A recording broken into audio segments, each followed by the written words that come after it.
ఏదో చెప్పాలన్నావు, ఏంటది? నువ్వేదో చెప్పాలన్నావు కదా, ఫస్ట్ నువ్వు చెప్పు. ఫస్ట్ నువ్వే చెప్పు, ఎందుకంటే మర్చిపోయిన మళ్ళీ కటింగ్ వేస్తావు కదా. అది ఏంటంటే సాగదీయకుండా చెప్పు వారం. మొత్తానికి నాకు వంట వండడం కూడా వచ్చేసింది తెలుసా? నీకే పెట్టాలని ఎవరికి పెట్టలేదు, నువ్వే చెప్తావు. హాయిగా నాను త్యాచగా నాతోనే నువ్వు ఉండిపో, వెళ్ళటి మాట మానుకో, నాతో నువ్వు ఉండిపో, వెళ్ళటి మాట నటించు, ఎందుకు కొట్టని నీకు తెలుసు. అవును తెలుసులే, చచ్చేది నేనేను కదా. నా చంపే నువ్వు గోడ అనుకున్నావా? పెడకలు కొట్టినట్టు టపి టపి అని కొడుతున్నావు. అయినా మాట ఏదో సరదాగా అన్నాను. సరదాగా కూడా నువ్వు మాట నాకు తెలుసు. నాను కాల్చగా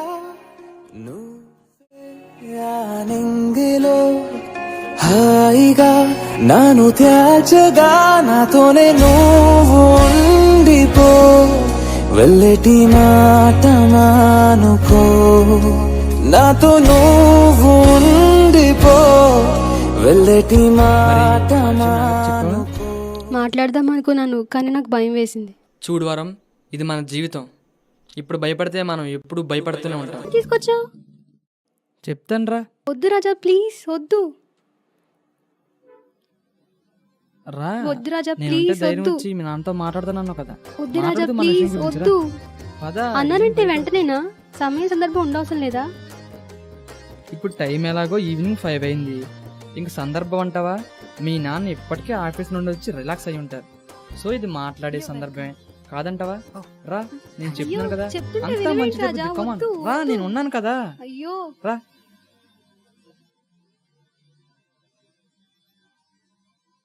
ఎవరమ్మా? మా ఫ్రెండ్ నాన్నగారు. కూర్చోండి. మీరు Thanks, మాట్లాడుతూ ఉండండి, కాఫీ తీసుకొస్తాను. ఏం బాబు, ఏం చేస్తుంటావు? నేను డాక్టర్ ఓ వెరీ గుడ్. మరి అమ్మా నాన్న ఏం చేస్తుంటారు? లేరు అంకుల్, నన్ను ఎవరో చిన్నప్పుడే అనాథాశ్రమంలో వదిలేసి వెళ్ళిపోయారు. ఓ మరి డాక్టర్లా చదువుకున్నావు? చాలా ఖర్చు అవుతుంది కదా. నేను బాగా చదువుతున్నానని ఒక స్పాన్సర్ నన్ను చదివించారు అంకుల్. గ్రేట్. Thanks uncle. మీతో ఒక విషయం మాట్లాడాలని వచ్చాను. ఏ విషయం గురించి? మీ ఆశీర్వాదంతో వరం నేను పెళ్లి చేసుకుందాం అనుకుంటున్నాను. ఈ మాట వేరే వాళ్ళంటే ఈ పాటికి మెడపట్టుకుని బయటకు గింటేసేవాడిని. ఎందుకో తెలుసుకోవచ్చు అంకుల్? నీ కులం ఏంటో నీ మతం ఏంటో తెలియదు, ఎవరికి పుట్టావో కూడా తెలియదు, కానీ నాన్న కూతుర్ని పెళ్లి చేసుకోవడానికి వచ్చేస్తావా?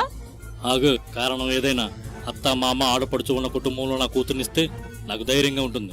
అవును, నేను అన్నదనే. అన్నీ ఉన్న వాళ్ళకన్నా అనుబంధాలు ఆప్యాయతల గురించి మాకే బాగా తెలుసు. పెళ్ళంటే ఇటేడు తరాలు చూడాలి. నువ్వెవరికి పుట్టావో తెలీదు. పెళ్ళంటే 14 తరాల హిస్టరీ కాదు అంకుల్.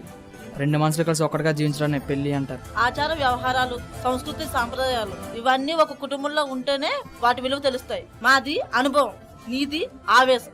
అందుకే నువ్వు వచ్చి నా మేనగోడని పెళ్లి చేసుకుంటా అని అడిగినా మేము ఓర్పుగా మాట్లాడగలుగుతున్నాం. అంటే ఇదే మీ ఫైనల్ డెసిషనా? ఇదే నా ఫస్ట్ అండ్ లాస్ట్ వార్నింగ్ కూడా. నాన్నది కాదు నాన్న. చూడమ్మా, నువ్వు బ్రతిమలాడుతూ ఒప్పుకోవడానికి నువ్వు తెచ్చింది కుక్క పిల్లం, సెల్ ఫోన్లో కాదు అల్లుణ్ణి. దీనిపై డిస్కషన్స్ అనవసరం, లోపలికి పద. నాన్న ప్లీజ్, నాన్న ప్లీజ్. అర్థం చేసుకుని మా పెళ్లికి ఒప్పుకుంటారని వచ్చాను. ప్లీజ్ సార్, అలా చేయకండి సార్.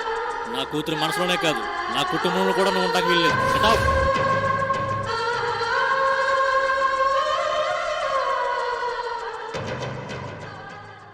నాన్న ఇలా చేస్తారని నేను అనుకోలేదు.